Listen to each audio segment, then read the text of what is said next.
Swarms of middle school-aged children are descending on Sephora stores, sacking the shelves of skincare products. We're Gen Alpha influencers. Of course, we are obsessed with skincare. TikTok has highlighted this epidemic, and reporter Beth Titel has the potential harms of a trend that is more than skin deep.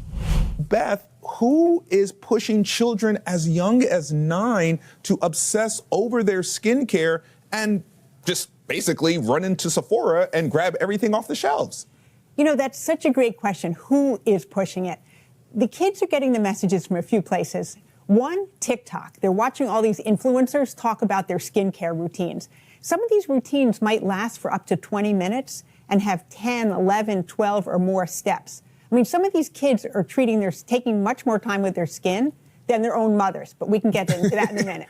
So you have the influencers are pushing it. There's some accusations that the skincare companies package their products in ways that look appealing to kids. So almost like the cigarette companies? Well, I was actually thinking of that. That was like Juul. I mean, there's no official accusation that they're doing it, and the harms are less, literally skin deep, but yes, and there's been some pushback. Some of the companies are saying, or at least one in particular, saying, no, we're not trying to target kids, but because so many kids are being targeted. Another thing is, unfortunately, in our society, as you know, messages just filter down. So even the same moms who are feeling upset that their kids are obsessed with looking old and worrying about it, unfortunately are probably, in some cases, giving their kids that own message because they see their moms worrying about it. It's almost like skincare is the new dieting. You write that. Yeah, because it's like, unfortunately, girls, very young girls, are always made to feel there's something wrong with your appearance. So it's either you're too heavy, or in this case,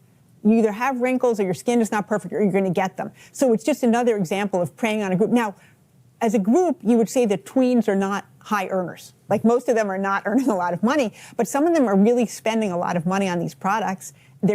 Some of the moms actually I spoke to almost sounded like hostages. They're like, she made me buy her a $100 bottle of serum, or she made me drive her to Sephora, or other stores too.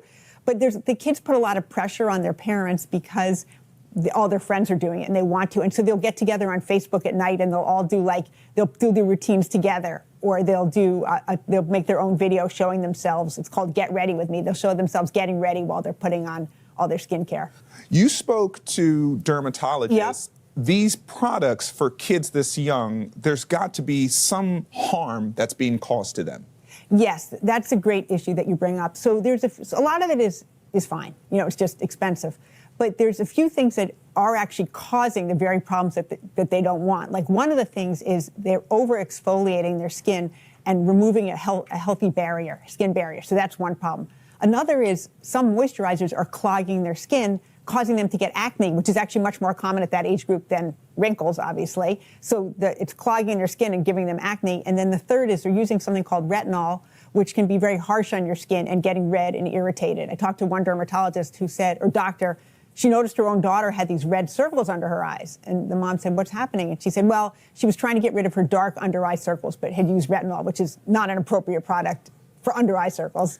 And so, yes, so there is actual physical harm that's happening. Did the dermatologist recommend anything that these kids should be doing or not doing? Well, one dermatologist put it pretty clearly. She said, it's very simple. They should just clean their face with a simple product, stay out of the sun, use a sunblock, and moisturize. That's it. Use a simple product. Yeah. Use a sunblock. Yeah. Stay out of the sun. Yeah. That hasn't changed for years. But you know what also hasn't changed? The fact that, first of all, people are preying on these young girls, making them feel that they're not good enough. And two, everybody wants to think there's some magic solution from a bottle. Even I want to think. You and me both. Yeah. Reporter Beth Titel, thank you so much for joining us. Thank you. For Boston Globe Today interviews delivered straight to your inbox, be sure to sign up for our newsletter at bostonglobe.com/BGT.